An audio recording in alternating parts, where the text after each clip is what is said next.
They told us to give a disclaimer. The views expressed on this podcast are those of the podcasters, any guests, and do not reflect any of the management, owners, sponsorships, or employees of thereof.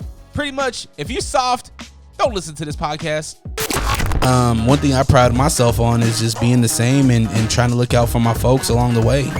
Like, even with all these, big things happening, like, you still mad humble, and you still, like, you have enough clout now where you could easily be like, I'm not fucking with this, I'm not fucking with that. Oh yeah, motherfuckers, it's on. Unrestricted podcast listeners, thank you so much for clicking play. Because of you, the numbers are going up, and I really appreciate it. YouTube has been crazy, and it's all because of you. If you want to help support the show, just go on to allrawk.com, ALLRAWK. You can find the store link there, and you can buy a t-shirt, a hoodie. But let's say you don't want to buy nothing. You're a cheap bastard. I understand. I'm a cheap bastard too. You can share this content. Share it with your social media friends. Tell a friend about it. It's completely free to share love and show love. Now, today I got a very special guest across from me. Somebody that I've seen in the fight scene for a while now. Coach, jiu-jitsu black belt. Yes, sir. And karate combat martial artist, my man Marco Sanchez. Hey. You guys fight. You fighters always be shadow boxing. Yeah, right. It could be the grocery store. It could be anywhere. In the shower. Even on the dance floor. That's the only move I got. It's just a little bit of head movement, It's a shadow boxing. Yeah, exactly. You know a fighter by their ears and by the way they move. Yeah, 100%. You can tell a fighter. You can tell by the way they move. I think, like, the real good ones, too, it's like they're very secure with themselves, too, It's not playing it like the part, or you know what I mean? Like, trying to be hard. Usually they're, look at Kent. He's a mild-mannered dude, All of us are just pretty cool motherfuckers, but. Kent glides, though. Kent don't walk, he glides. He glides. And he I told him, man, I was like, without even doing it, he's not machismo at all. But he does have, just his presence. He's known. 100%. I mean, granted, he's 6'4". Yeah. You know what I mean? But you're what, about 6'2"? 6'2", yeah. Man, did you ever have any type of machismo to you? Any type of macho man type of 100% mindset? Growing up, being Latino and growing up in the hood, of course you have that a little bit. You just grow out of it. Once you become a martial artist, an actual fight, and go with real killers, you realize, like, it's all facade. You know what I mean? I don't need to put in an act. It's like I say all the time, too. If you're a bad motherfucker, you don't need to tell people you're a bad motherfucker. You just are. Bingo. So, you don't need to act a certain way. Just be you, Where did Marco Sanchez grow up? Where are you from? I was born in downtown LA. We were bouncing around before we got public housing with my family. So I'm first generation Guatemalan. Oh, okay. So my parents, that's actually how crazy, my parents aren't together anymore, but that's how they met. They had the same coyote, the same guide from Guatemala to Mexico to the U.S. Wow. And my parents were on the grind since, they were kids, and moved to L.A. I have 4 older sisters. Older sister came first. I came last. We started in just bouncing around LA wherever we could. So we had family in LA, so we would share one bedroom with my 4 sisters, my parents and I. And then we would go to Orange County, LA County, until we finally got accepted into public housing. So I grew up in Buena Park, California. So you grew up on Section 8. You grew up with the government cheese. Yes, sir. As most of us did. 4 older sisters. You're the baby. Yeah. When did mom and dad split up? Oh, it was very right before I moved here, 5-6 years ago. Oh, so you were older. Mm-hmm. How was it going through a parent divorce as an adult? I think it's difficult as a kid, as an adult, and being the youngest. I was with my parents. I honestly, I used to say since I was a little kid, I want my parents living with me when I'm old, or when they're old, and when we get older and everything.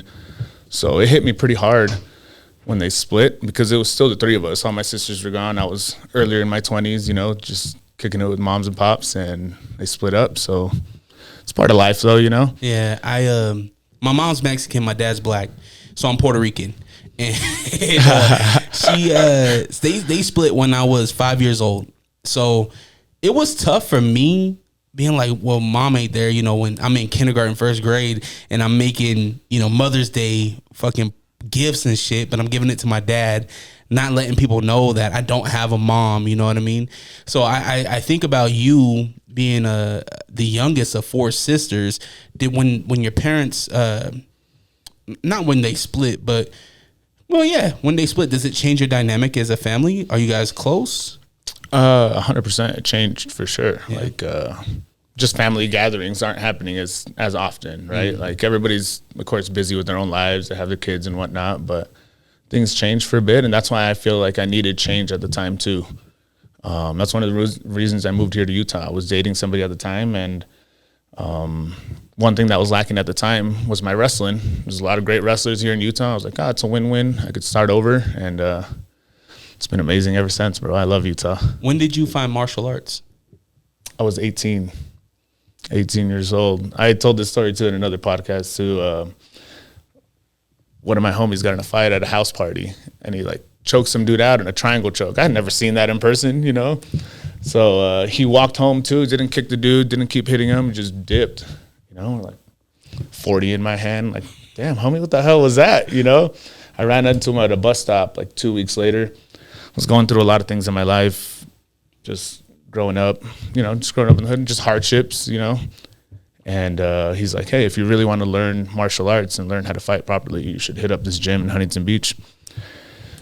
Fast forward like a month later, I just showed up, got my ass kicked by some dude that's like half my size, and he did it with a smile and treated me with love and respect, and I just never stopped ever since. So you're 18. Is that when you first went to train and in a gym and learn? Mm-hmm. So 18. Was there any pause between now and then? You've been consistent. Nothing else. What was what martial art was it that you went to? I started at King's MMA, so they were I was started right off the bat doing Muay Thai and Jiu-Jitsu. What was who was your favorite action star growing up? Who did you want to mimic? Jean-Claude Van Damme for sure. Of course, all the usual, you know, Rocky, of course, Sylvester Stallone. And then, of course, even before I started fighting, bro, I threw a tantrum when I was a kid because I thought WWE, I thought wrestling was real, bro. It is. We talking you about? You know what I mean? Yeah. Oh, sorry, whoever's listening, my bad, yo. I don't want to ruin it. But I wanted to be like The Rock, you know? Of course, all of us wanted to be The Rock growing up. Yeah, man. Those were special times. Those were special times. And I the reason why I asked, like, who influenced you is because when you seen homeboy get choked out in the triangle in real life, you're like, oh, damn, like, I could do that too. And then you actually learned how to do it, you know? Typically, for me, I was like, oh, man, I want to be like Steven Seagal until I realized that he wasn't really breaking arms. Yeah, right, exactly. It's like, hold up. You ain't really doing this? Lion ass bull. Yeah. So you learn martial arts at 18. How was high school? What was that like? How was Marco as a student? Student wasn't too great. I was an intelligent kid. Like, I knew what I was doing. I just was checked out. Like, half of my friends are like out gangbanging and running around, and my other half are like playing baseball. And I felt like sometimes I was like right in the in-between. There was times I'd be doing well because I want to do well in baseball. I played baseball growing up. Played in outside leagues. We won some championships for Bunham Park. We made history at Bunham Park on outside leagues and stuff. So I was like stuck in this rut in the in-between of like life was pulling me in two different sides, you know what I mean? Like, you're going to go the athlete era or you're going to go this way, you know? And I felt like I just didn't choose either one. I was like, some days I was here, other days I'm getting in fights, you know, over just backing up some of the homies, you know? Like, it was just a weird little mix. Like any young man at that age, you're just trying to find yourself, you know? Yeah, trying to figure out who you are. And I look back now, I'm like, you dummy, dude. You know, like was there any aspirations to go, like, to take baseball serious, to take athletics serious? Yeah, that's all I ever dreamed of growing up, is either being a WWF wrestler, you know, in the Attitude Era, or playing baseball. I've always wanted to perform. I've always, for some reason, in the back of my mind, that's all I dreamed of. Damn. Who's your favorite wrestler? Obviously, you said The Rock, but who else? Man, Attitude Era. Jeff Hardy, bro. That fool was so wild, man. Yeah, that's my guy. You know, my son quizzed me on this. Well, not quizzed me, but he asked me randomly. My son's 10 years old, and he's neck deep into WWE right now. We're back into it. Let's go. And he goes, Dad, if I said ladder, what comes to your mind? I said Jeff Hardy. Jeff Hardy, hell yeah. And of course, like, get the tables. That's the Dudleys all day, you know? Yep. So, I mean, it was never cool to be a wrestling fan, right? It was never cool. It wasn't the cool thing. Yeah, dude. So you don't pursue to be a college athlete or anything like that. You end up going to coming here. Is it the wrestling is what really drawn you to Utah? And obviously the girl, but the girl. It was the wrestling and just a change in my life, man. I needed to change something, and what made you feel like you needed change in your life? I didn't leave. Like, that's the thing about public housing. It's only meant to be for a certain amount of time. 3-4 years, get yourself on your feet, figure it out. I started at public housing at 8 years old. I ended at 25 till I moved here. I don't want to keep living that life. I love my people and I love where I come from. It's no disrespect towards anybody. Like, I'm super proud. I have Palm Village, public housing tattooed on my chest, But I just don't want to keep repeating the cycle, and I want to leave that for people that really need it. Like, I'd rather work extremely hard in my life and not lie to the government or not lie about how much I'm making or playing this weird little game of trying to stay in public housing. I just wanted something different, and fast forward, here I am. Since I left there, I miss home like crazy. Don't get me wrong. I represent Buena Park. That's why I throw a BP every time I go out there, but it's one of the best decisions I made in my life because ever since then, like, everything's been a rocket ship, just keep working hard, and here I am. Is there any guilt or anything like that for leaving? Yes and no. I feel like it's more to myself. You're like, am I real? Am I really, you know what I mean? Like, people you leave, people you're thinking, I had to let that go. Now I'm 31. I finally let that go now, where it's like thinking about like, oh, what are my friends going to think when I leave? Or like, am I real? Am I still a homie from the neighborhood when I come back? Like, and as long as I'm representing us in a great way, that's what I told one of my homies growing up. It's like, I just want to represent us in Buena Park, that we're hardworking motherfuckers. We train hard, or anything we do in life, we go for it and we work hard, and do things with a good heart. Yeah, absolutely. It's character, right? 100%. You're learning your character and who you are as a man. And to me, a neighborhood doesn't define you. You know what I mean? Yeah, you learn hardships. You know what I mean? I think because I come from a project called Columbia Villa in Portland, Oregon. I lived in Utah. I was born here. In 95, me and my pops, we moved to Portland for a better life. My dad was an addict. He wanted to clean his life up. And growing up in that project, I didn't have nothing. We didn't have nothing. There was time we didn't have electricity. You know what I mean? No hot water. And I feel like people that come from that type of struggle, and at the time, we don't really know it's a struggle. We just think that everybody. So literally, I have conversations with my girl saying that same thing. It's like, I don't know what I don't know. I was living in this bubble. I don't even think it was feasible for me to get to where I am right now and have accomplished the things that I've accomplished, I think it's easier for people that come from that. I feel like it's easier to take risk because I started at zero. You know what I mean? 100%, yeah. Like, I know I could survive at zero. I've done it before. I'm going to take a risk. I'm going to purchase a studio. I'm going to go and purchase a gym. I'm going to do this. These kind of things. You know what I mean? Yeah, of course. What type of adversity? Well, I shouldn't say adversity. I want to back up a little bit. What was the big change in culture? What was your thought on Utah when you actually moved here? And point this up a little bit. I want the mic. I want them to be able to hear you. Yep. And your girl came in. You help yourself to whatever in the fridge, whatever you want. There's water. Whatever you would like, help yourself. I want to thank her too, MG. It's her birthday today. She's letting me do this right now. Yeah. Sorry, I'm doing this on your birthday. Yo, I love you. She got the birthday shout out. It's all good. Yeah, exactly. My bad. Where were we? So, the change, right? Difference in culture. Obviously, coming from a state of California, a project in California to Utah. Big culture shock. What was your feelings moving to Utah? Well, the crazy thing is, when I first got here, I went to Harriman. So that'll tell you alone, if you're from Utah, I love Harriman, don't get me wrong, it's like built up, but coming from super inner city to like on the side of the mountain, bro, I had never seen a deer before until I moved here. Like, I was like looking at next to my Altima, my little hoopty, I was like, is that a fucking Bambi? Hold up, what the hell is that? Is that like normal over here? I didn't know that was like a thing, and it was for sure an adjustment. Even it made me feel more at home when I went downtown.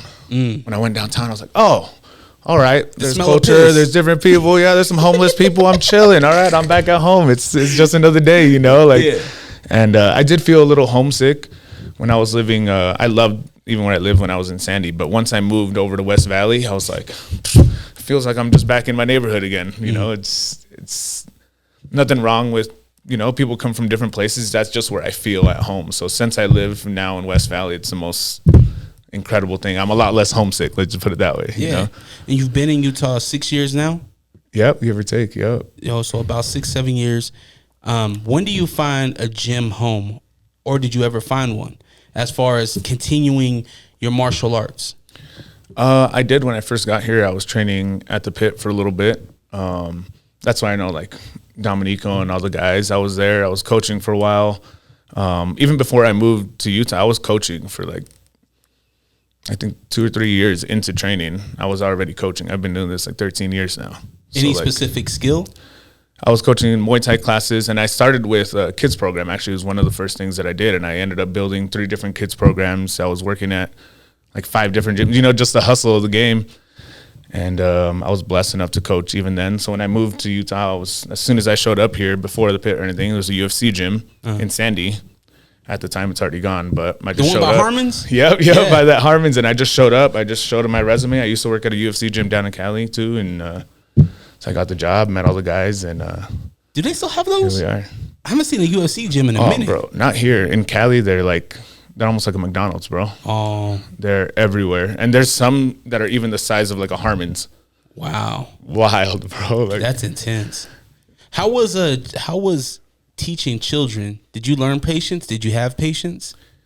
Growing up with a lot of sisters, a lot of nieces and nephews, I always love kids, and I enjoy being around kids and coaching them. Not in a weird way, you know. Not in a pause real quick. Yeah, nah, I'm just kidding. Yeah, that was my first opportunity at coaching, and Felipe Fogelin and Chelsea over at Training for Jiu-Jitsu and MMA gave me my first coaching job. Thank you guys, by the way. And it just fell in love with it. I loved coaching, and from there I would coach adults, kids, Muay Thai, Jiu-Jitsu. I was running around everywhere just doing my thing. Jack of all trades.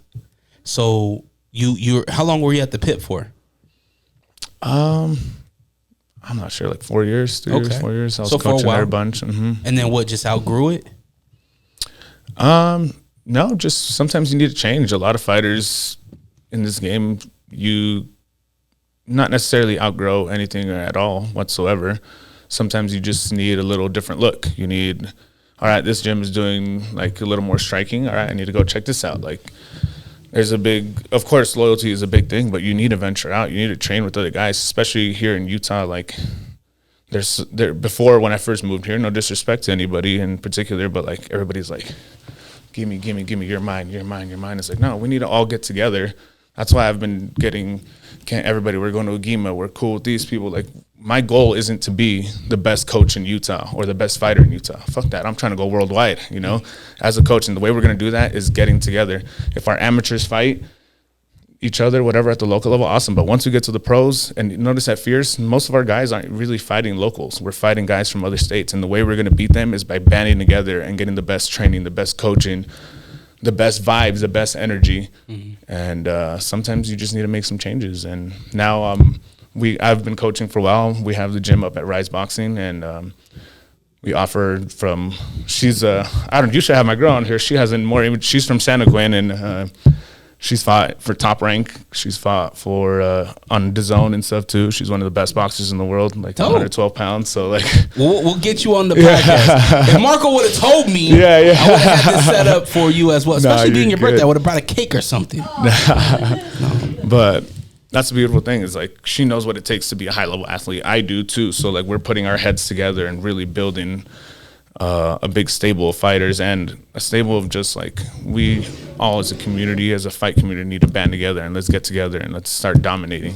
Is there a conflict with unity if we end up fighting? Yeah, but it's the fight game, bro. At the end of the day, we need to learn how to be professional. Like if you and I are gonna fight, separate. Court and I always talk about this. Just fucking train on the other side of the mats. You train on this day, whatever. You choose your coaches at the end of the day, and you go fight. It's just business. Is that a challenge for Utah MMA? Are we not united? Now we are, because I've really ingrained that into a lot of people's brains, and everybody was already thinking that way too. It just takes a few people like Dane, like Court, like us just opening our minds to that. And once a few people get going, now it's like you look at the pictures that we take on the mats. It's a ridiculous amount of people and ridiculous amount of talent. Yeah. You know, not like 3 or 4 here, 3 or 4 here. It's like a huge room of just like-minded individuals. You hang out with badasses, you're going to be a badass, you know? Like, you want to be the best in the world, like surround yourself with some of the best in the world and learn. What I want to kind of step back a little bit. What's Rise? Is it Rise Boxing? Rise Boxing, yep. What's Rise Boxing? It's a gym we have in Park City after Jeremy Ranch exit. So we coach everything there. We have our kids program for boxing. We have fitness boxing as well. So I love coaching the fitness classes and stuff too. We have like our regular mom and pop people that come in here and train, and all we want to build is a community, you know? Like, I don't have blood relatives here, but that's my family. You know, so we coach like from MMA to jiu-jitsu. We have Muay Thai, everything. We got the whole shebang. All levels. If you don't know anything, you don't never thrown a punch in your life. Come through. We'll take care of you. And what's I see a flag often. Classic. What's Classic? So that's a team I started with down in SoCal, and my goal is to open a classic fight team down here in West Valley. So like still have the gym up in Rise Boxing, and I'm an affiliate with Classic Fight Team. That's my team. That's who I started with since I was 18 years old. And I always like play homage to my coach back then, because when I first started, like I didn't have the money to train. You know, like he was what I followed his footsteps. I was coaching at 5 different gyms before I moved here. He was coaching at 5 different gyms at that time before he has his gym. If you look up Tyler Wumbles, he's like one of the most incredible, renowned coaches now. And I was with him when he first started too, like his coaching career. He was started, of course, way before I did, right? But that's why I'll never leave Classic Fight Team. All those guys did a lot for me. You know, every one of the coaches, the fighters, we started with nothing, and now everybody's branching out. Everybody that I started with back then too are fighting in huge shows. When I talk to you, I get a real sense of loyalty. Like, you talk about the guy that you started with, you're kind of following in his footsteps. You're loyal to Classic. Is there ever a struggle between business and staying loyal to things?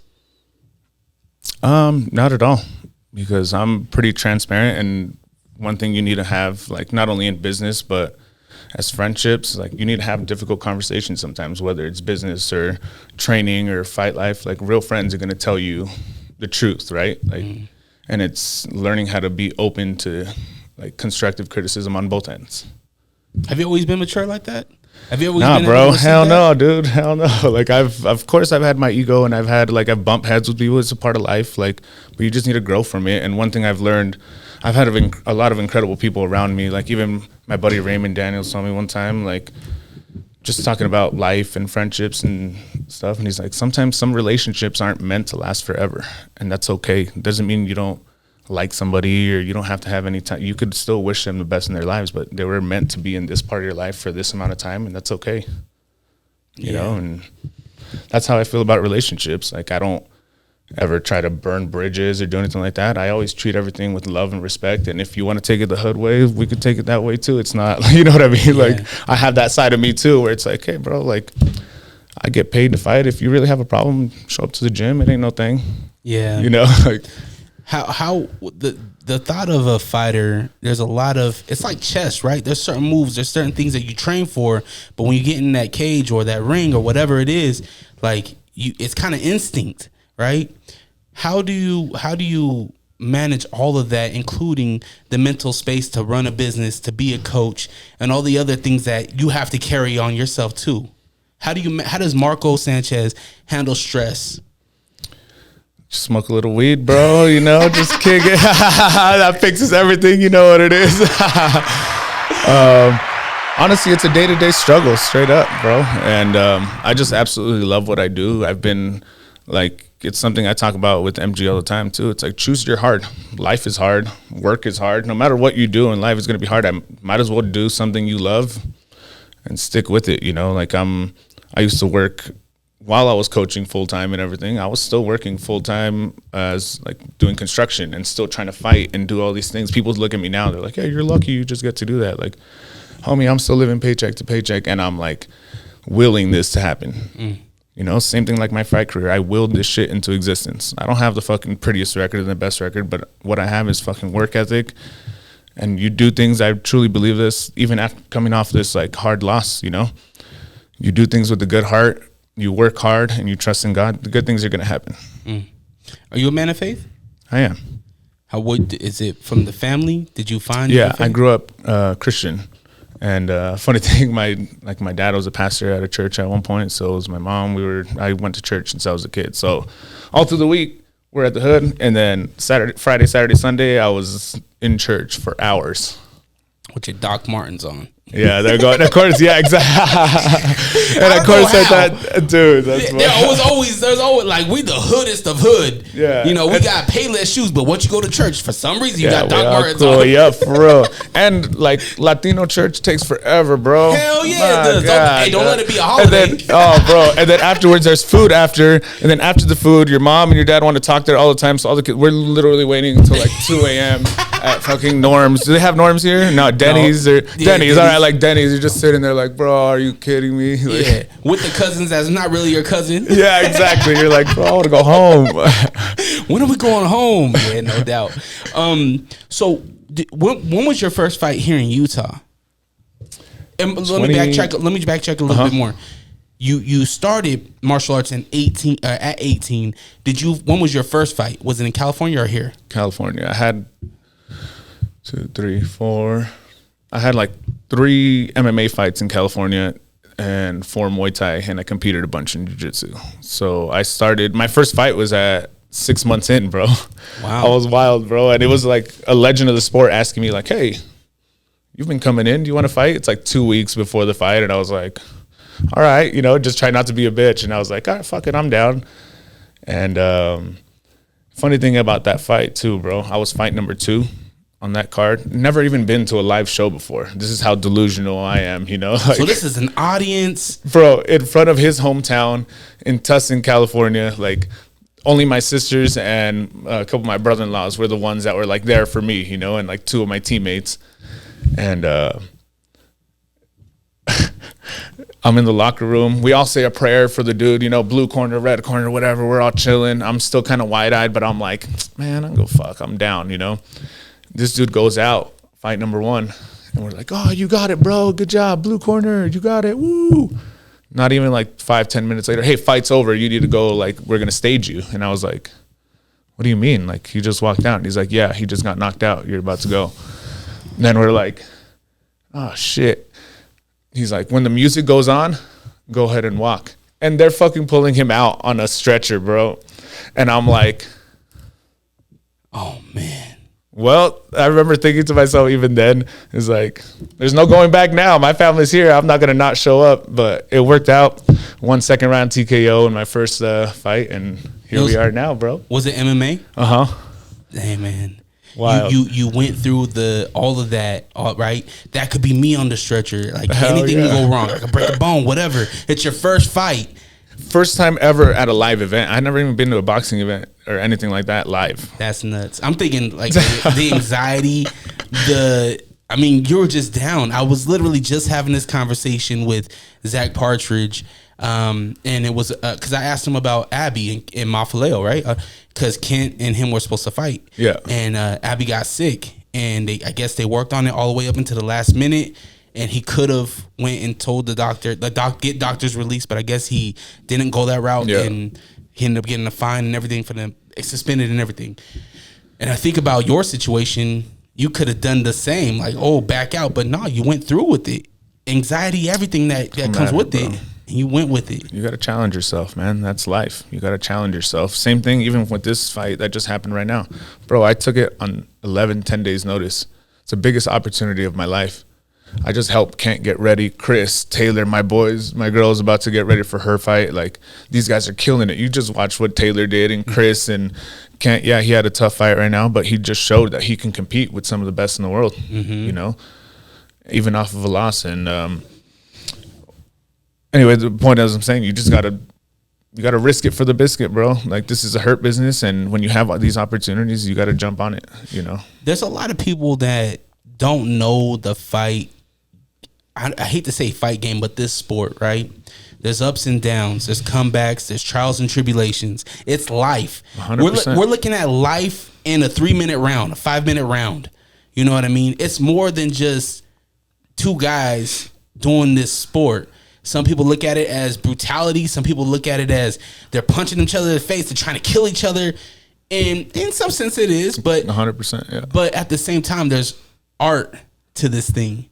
I referenced Joe Haro's fight, where Joe Haro caught his opponent, right? And he points at him, and then Joe Haro gets hit with an elbow. Yeah, let's go, baby. It's That was game, poetry. bro. That was poetry. This game is so crazy. That was like Tupac writing Dear Mama. You know what I mean? A song that gets you every fucking time. You look at what Donald Cerrone did when he landed that 7-piece, a 5-piece. Yep. Poetry in One motion. to the head, 2 to the body, 5 up top. Head kick is beautiful. Wild. Yeah. Wild. So when I see you guys and I see the ups and downs, man, it only makes me more excited. I'm excited for 420 at UVU Kent Mafaleo. You know what I mean? I'm excited for him to get that rebound. You know what I mean? I'm excited for you to get your rebound. Appreciate it, bro. And like, I don't know. It's what a journey, you know? What a fucking journey. It's like I said, my homie Raymond, he's like, what if you ever look up Raymond Daniels, look at his highlight reel. I was main training partners for one of the greatest of all time in kickboxing and karate. Hits me.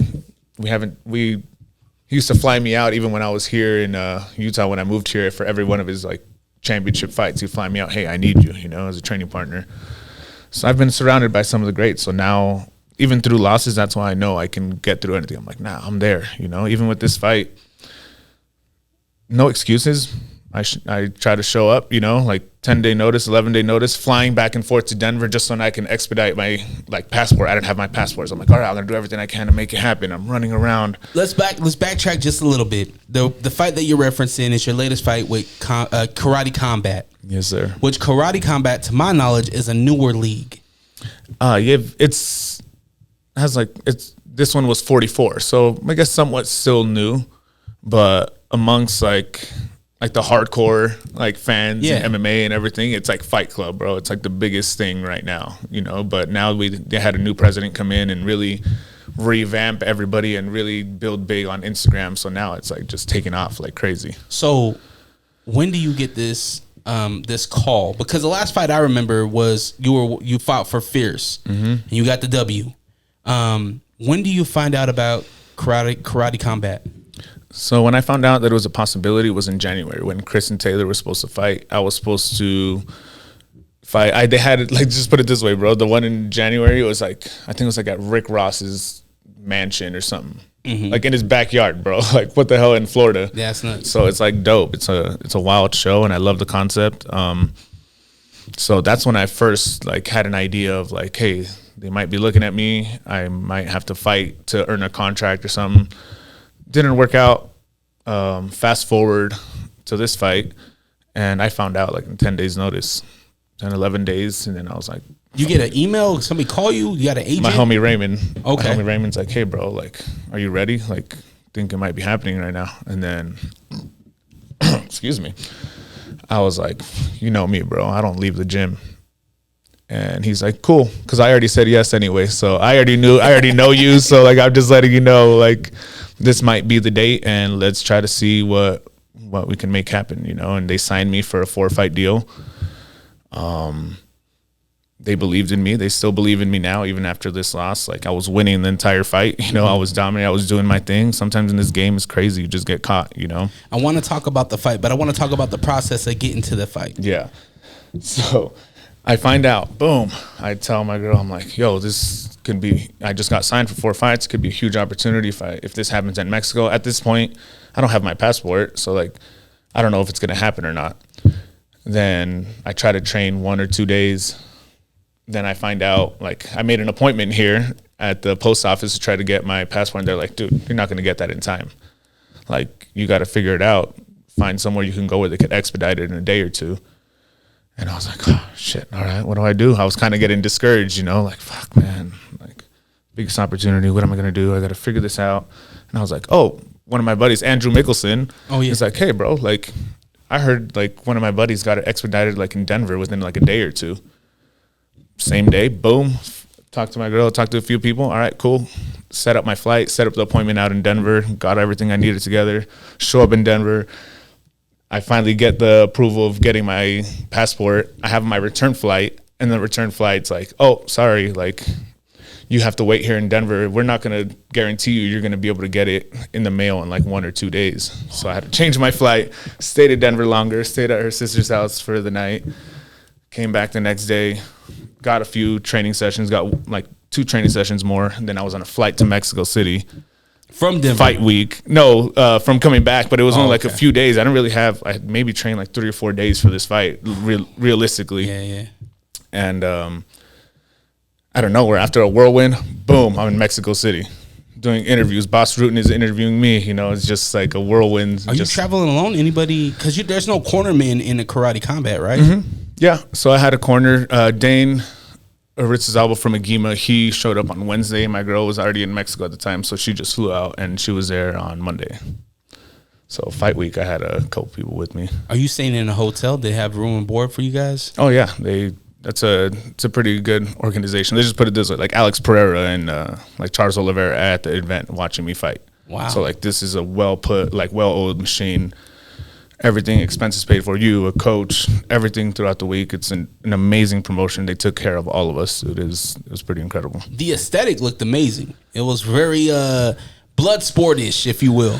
Bro, they made the arena. It's at Quarry Studios in Mexico, and they made that whole arena look like it was a prison. Yeah, it like did. Everywhere around, it was fucking dope. It looked really dope. They had a musical artist open the whole thing, which was cool.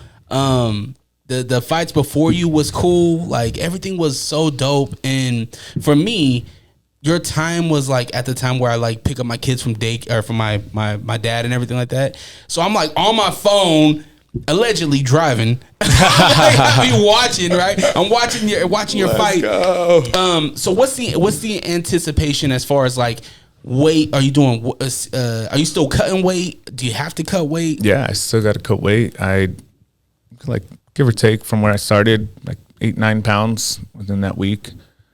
Show up, made weight like a professional, like I always do, and just do my job, you know. So are you bussed in when the day of the event? Take me through the day of the event. The day of the event, you're just trying to get your mind right, you know. I've been reading this book. Do you remember the name of the book? Champion Mindset. There we go. Like just to get myself in the right headspace even throughout the week. That's how I am. Everybody does a little bit different the fight day. I just go in, I just shook out a little bit of a nervous energy or excitement. That's what I talked about. My sister's not saying nervous energy. And go back to the room, eat, take a quick nap, and then boom, we're just off to the shuttle when they tell us what time to get there. We show up in the hotel lobby. It takes about, how long? Like 45 minutes to get there. Get there, walk in, boom, get you set up in your spots, and time to go to work, you know? So you're waiting for your name to get called. You're like the third, fourth fight, right? Mm-hmm. And take me through the fight. Are you nervous? Do you know this dude? Did you watch tape on this dude? It's a very short notice fight. I watched a bit, and he's from Mexico too. Mm-hmm. Yeah, he's from Mexico. He fought in his home country and whatnot. Southpaws are always a little more complicated to get ready for. Just things. They're used to fighting Orthodox fighters. Like Orthodox fighters aren't used to fighting Southpaws as often. So I studied a little bit. There's only so much you could do. I was worried about myself, really. It's like when I'm on, it doesn't matter if they're Orthodox, Southpaw, whatever style they bring, I have the tools and the fight IQ to break anybody down. That's just how my mindset is. Like I've been in this game a long time with some of the best in the world, and I know I can compete with the best in the world. So I just needed to trust myself. And I feel like I did that. There was only like one lapse of judgment and focus, and he capitalized. Good on him, you know. The fight kicks off, and the guys on the mic, the announcers, right? One's like a YouTuber. I didn't know everybody that was announcing whatever, but they're talking. They kept emphasizing on elevation, and when guys come here, I always hear about elevation. When the UFC came here, you hear about elevation. When you mentioned Alex, when Alex was fighting here, they always talked about elevation. Utah's so high. Yeah. What's the difference in elevation between where you fought and here?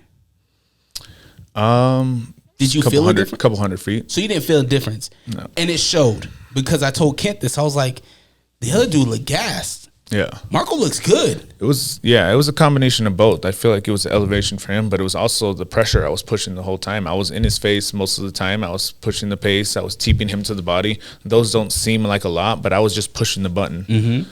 And I was making all my right reads.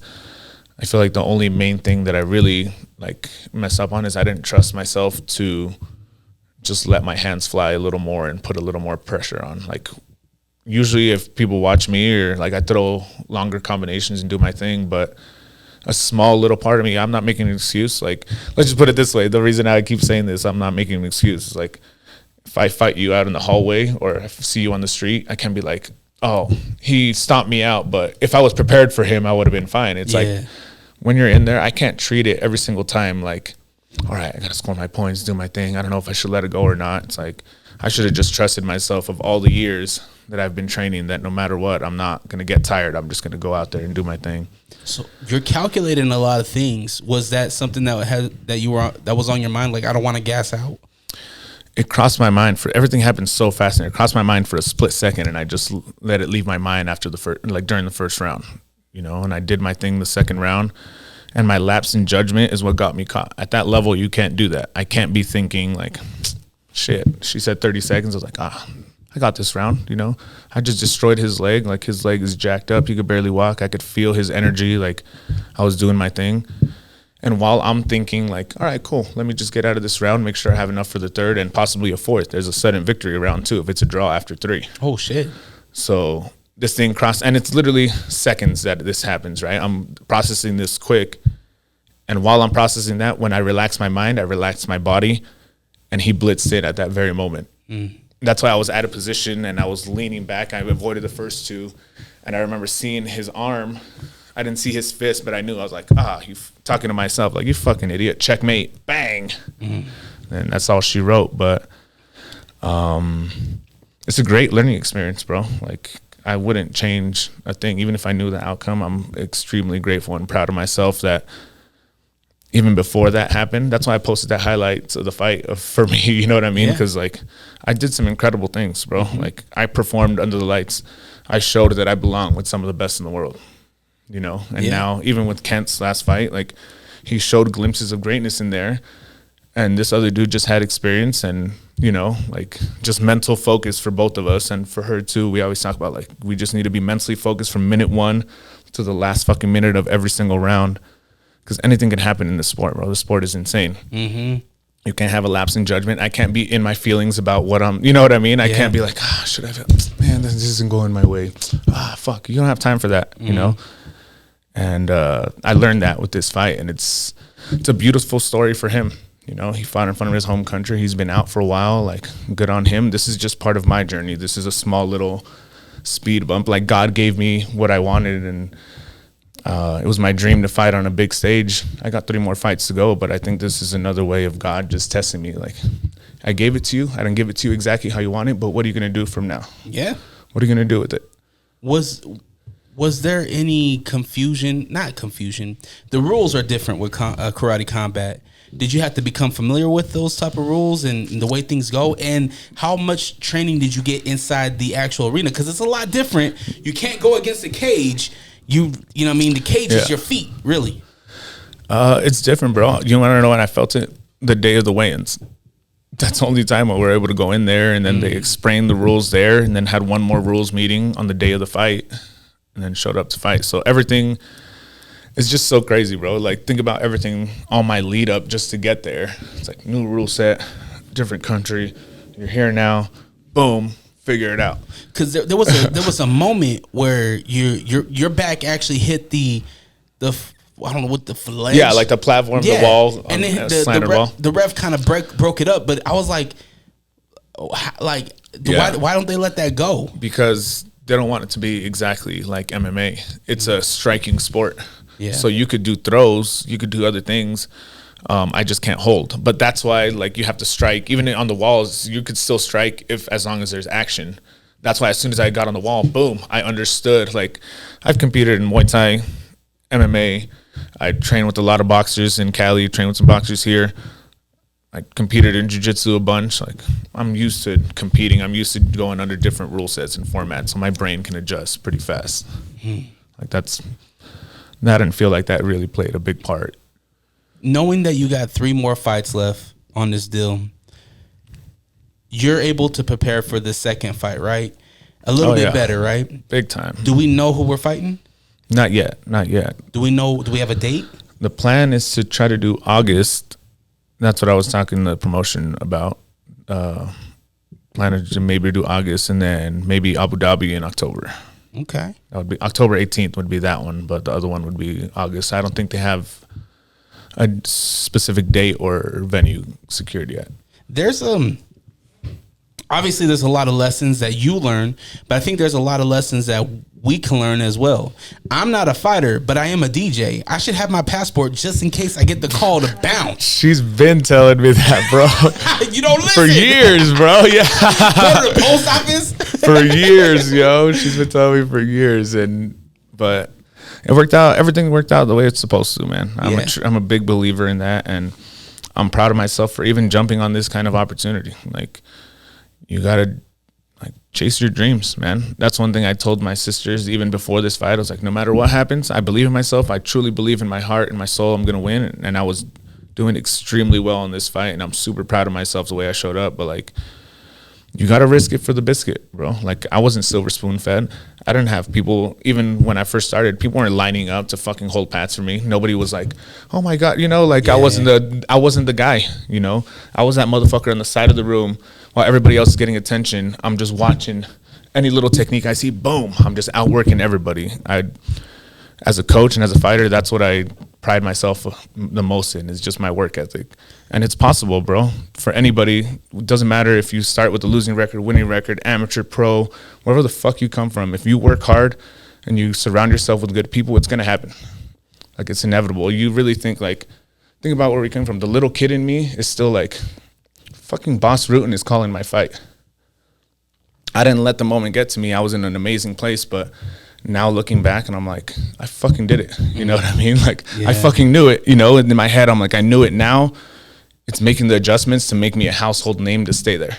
Mm-hmm. Does that make sense? And it's just, what a life, bro. Like, so many things, so many times in these 13 years, I wanted to quit. So many times I'm like, man, fuck this. I went broke, getting brain damage. I'm getting all this shit. Like, why am I even doing this? And then that delusional, not even delusional, because look what I've accomplished. Like, I've cornered people in the UFC. I've been at Top Rank. I've been cornering people in, like, even Steve Seiler that fought for the PFL, or like whatever. I can name drop all day of all the greats that I've been around, and now I'm like one of their coworkers. Mm-hmm. I'm just another guy on the, you know what I mean? It's a different, like, fraternity that you're around with some of the greats. And now I don't want to just be a guy that just got there. Now it's the adjustments that I need to make as a professional to keep me a household name, and I'm going to make some great moves, and this is going to be good. This is all, like, that's why a loss doesn't deter me, because everything in my life got me here. And what did I do every single time? I got the fuck back up.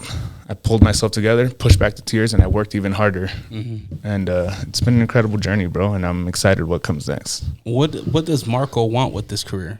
Is your goal heavyweight world champion? Is it riches? What do you want? I just want to be a world champion. I just want to prove to myself. I don't want to. The main thing for me, of course, I truly believe I can be a world champion fighter, a world champion coach.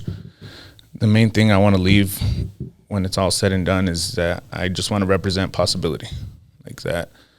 That's why I love coaching so much, because I want to give back to the sport that's given me everything. I want to give back to martial arts and the kids that came up like me. Of course, I want to be a world champion. Of course, I want to be a world champion coach. But I tell Kent and I tell everybody this all the time. Like, I don't give a fuck if you're a world champion, but you're a piece of shit human being. Mm-hmm. I want to develop better humans. I'm not perfect. I have my mistakes. I know there's people that fuck with me. There's people that don't. But I pride myself in trying to do things the right way and have a good heart. And that's what I want to leave when I'm done. Yeah, man. You got to lead by example, right? So I think if you don't take the opportunity, it might even be a risky opportunity, but take the opportunity, man, and take everything from that opportunity. Win, lose, or draw, whatever it is, take whatever that lesson was, that fucking experience, right? You gotta look. You're a kid from the ghetto then went to a whole different country that had thousands upon thousands of people see you perform. Yeah. You know what I mean? You might have inspired somebody to get into the cage, to pursue their dream, to go to their local gym down the street. Yeah. I had family in Guatemala. I was the first Guatemalan from Guatemalan descent to ever fight in that kind of show, in that kind of big show. And I had people from Guatemala that I don't even know, and people from my family too that I've never spoken to, and nieces and nephews and cousins, and people reaching out, you know, and just saying, hey, we're just happy to see somebody that's from Las Aguas Calientes, from where my dad's from. Like, some of these people just barely even have electricity, bro. They have to buy a card at the store. And it's just motivating, you know. It's like crazy to think, like, that's why I work so hard too, because my parents didn't make all these sacrifices for me to be a fuck up, you know. And I was for a while, you know. My journey's been hard, but this is my payment to my parents, saying, like, your American dream, I'm trying to live it, and all the sacrifices you guys made is like, I'm here, you know. I'm getting all emotional talking about my parents because my mom is my motivation, you know, like, yeah. And what a life, what a beautiful journey, you know, and just keep trucking. Is mom in California? She actually lives with me here now. Nice. What's she think about Utah? She's getting used to the cold. Let's just put it that way. Being from SoCal, bro, you're accustomed to a certain lifestyle. Like, everything's expensive as hell, but you're paying for the weather, basically, you know? Yeah. And same thing. Like, what a beautiful journey, bro. Even when I was a little kid, back to getting emotional again, we couldn't put up Christmas lights even at our, like, apartment and stuff. So my mom and my dad would take us and drive us to, like, Hollywood Hills or Beverly Hills just to look at the big lights and everything. And God's never left this even from my heart. It's like, we would see a house and I tell my mom in Spanish, oh, mamá, ¿te gusta esa casa? You know, you like that house? At 9 years old, bro, I'm like, one day I'm going to buy you a house like that. You know, like, you like that truck, mom? One day I'm going to get you something like that. And, like, it hasn't been exactly the way I wanted it to, but my mom's living here with me. Even when my mom was going through stage 4 breast cancer, like, she beat it. I moved back to California. I was leaving out of my friend's gym just so I can be there with my mom, you know, and, like, she motivates me, bro. Yeah. Mom's a fighter. Fighting's in your blood, bro. 100%. You have no other choice, like, but to be a fighter. Yeah. That might be physically, that's emotionally, that's in the world, bro. You got fighter blood in you. That's yes, from moms. Hell yeah.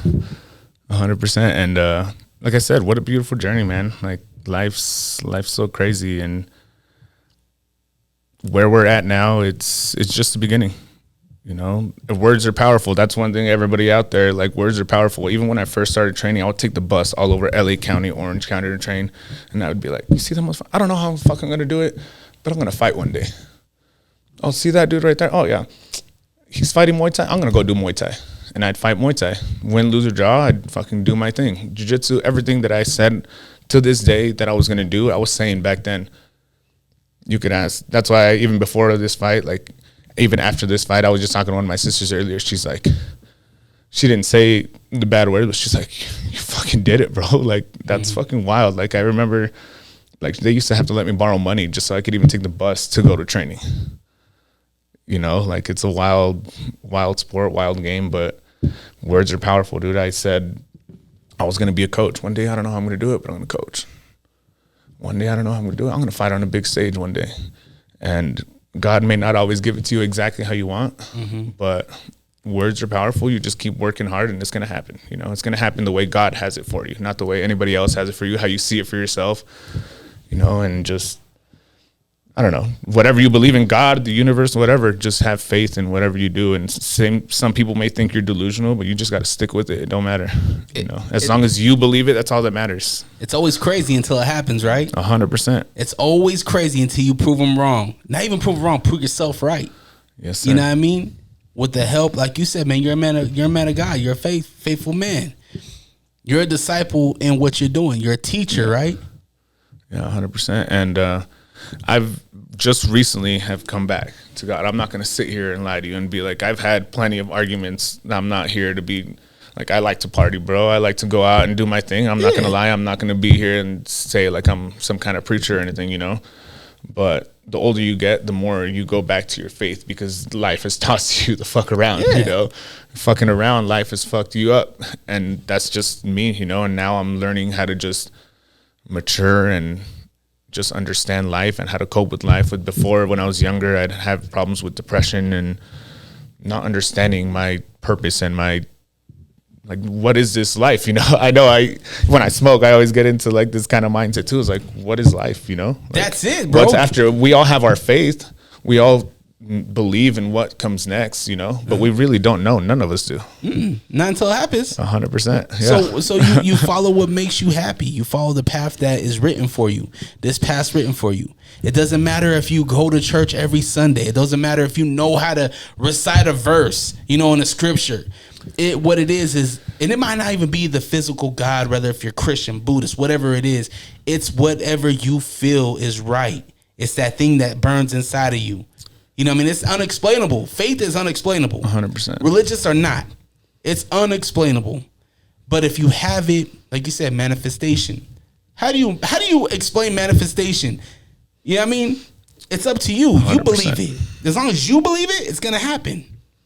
Yeah. So with that, with Karate Combat, you got 3 more fights. Mm-hmm. Are we working to something else? Because I know with like PFL, there's like a tournament. You're working to that $1 million check. What's Combat? Is it just rankings? Is it just random fights? Rankings and like anything nowadays, bro, it's about that clout, dog. You got to have that pop when you fight. And I feel like I have what it takes to put on a highlight reel every single time I fight. That's just my style. Mm-hmm. I don't try to go out there and do that. That's just how I came up in the game, you know? And I really feel I'm going to win these next 3 fights. It's like a 4-fight deal plus 2 optional, whatever. We'll see what happens. And just going to go out there. And now I know what to expect, right? Like I got this experience. I performed really well, not really knowing what the fuck is going on, like within like 10, 11 days, a whirlwind. And I still performed incredible. Just one little slip up happens, dude. It's a game, mm-hmm. you know? And a good example is Andre Ewell that was on that show too. He's an incredible dude. I fuck with him. He fought in the UFC a bunch of times, and Bobby Green was cornering him and stuff, and he was winning every single round. He threw a wheel kick, fell down, like stumbled. The guy started throwing nasty ground and pound, knocked out. Mm-hmm. And it was just like one of those where you just kind of throw your hands in the air like, shit, like I was dominating that entire fight. Mm-hmm. And with little gloves, any little slip up, anything can happen, you know. And props on his opponent and props on my opponent for capitalizing on that. But both Andre Ewell and I showed that we belong at that level, and we're extremely high level guys. You are. You're locked in. You got a contract for 3 more fights. Does that hinder any other opportunity? Yeah, I can't fight MMA anywhere else. Maybe for it's possible I can. They're like almost like brother sister with Game Bred MMA, like bare knuckle MMA. Okay.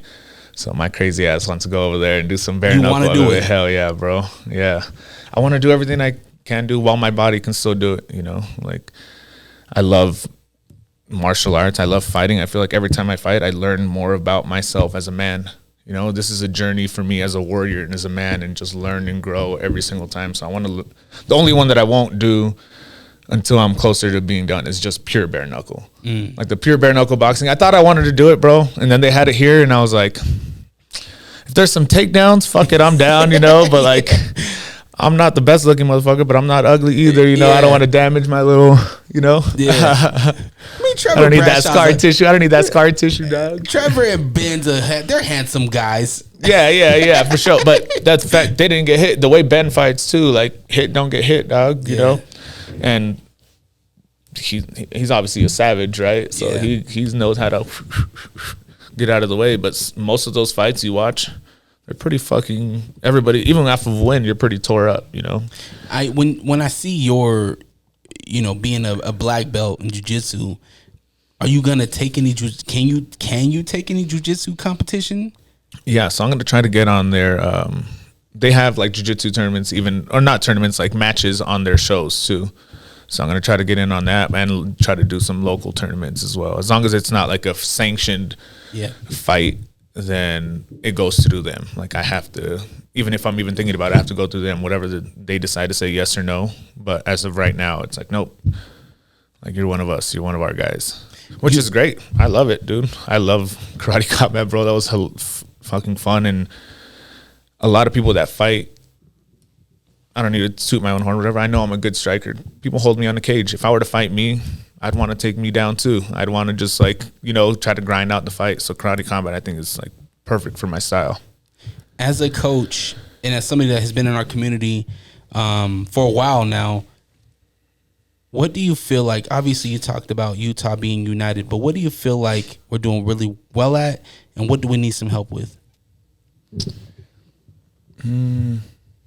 I think we're moving 1,000% in the right direction. We're doing the right things. There's a lot of high-level coaches. There's a lot of high-level fighters here.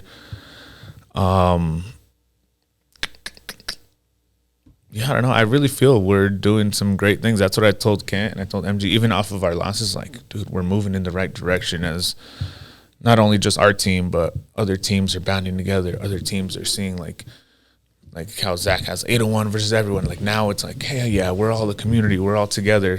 That's what we needed to work on, and now we're there. So now I think there's nothing we can really of course, there's fine-tuning we can always do overall as a community, but I feel right now we're at a trajectory. I really feel from different teams, and from Julian, from Kent, from Mix, all these guys, from One Hit, Cole Faust, it doesn't matter who it is. I can name drop all the guys here. Like, we're all going to be on big shows. It's no longer going to be just like here and there where it's like Court or Ramsey or Siler or Clay Collard. Now we're finally to the point where it's going to splash, bro. Trust. Everybody's going to be on big shows very soon. I've been in the MMA community since Jeremy first started, man. Maybe not when he was doing his own shows, and in Davis County, and to see where it was, to see where it is now, it's incredible. It's night and day. The athletes, I feel, are better. I feel like, and I think technology has a lot to do with it as well, right? It becomes easier to find a gym. Back in the day, there wasn't a lot of gyms. Hard, right? Yeah. You know, and you talk about people saying, I'm going to take this, I'm going to take that, I'm going to take this. I think now there's guys that really understand and gals that know that, hey, there's a bigger opportunity here to make something of myself in this sport. How do you feel, what's your thoughts on the female representation of MMA in Utah? Or combat sports in general? I think it's moving in the right direction. I think there's still some work to do. You know, in boxing, it's finally like starting to take off now. Like, now there's little girls that like are starting to do it since they're like little kiddos. And before, how long like do you feel like when did boxing even become? I mean, like women's boxing became an Olympic sport in 2012, and that really elevated women's boxing in general because there was somewhere to go with it, right? We had our first $1 million payday in the last 2 years. So the opportunities happening like crazy, and that's why I think we owe it to MMA, because MMA has always kind of kept a little more level playing field. Yeah. For females. Yeah, so like I still feel it's gonna splash, it's gonna take off, but it's still taking some time, you know, and it's beautiful. I love it, you know. I love that.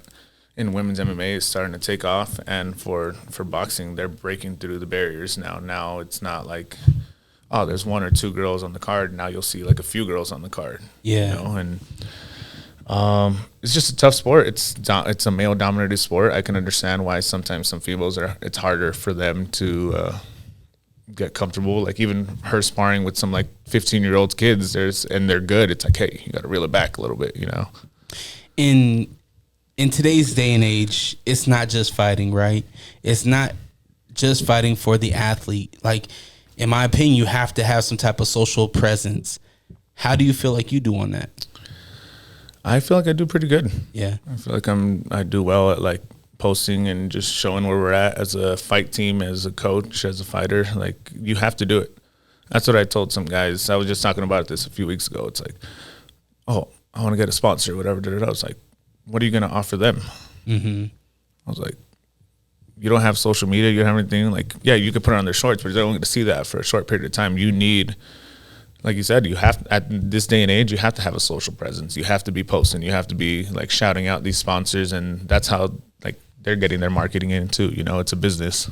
If I was, and I told Kent this, and Kent will tell you, like, like, Kent, man, you need, like, you, especially when he had the belt, I was like, you're the guy, you're the biggest, powerfulest man in Utah.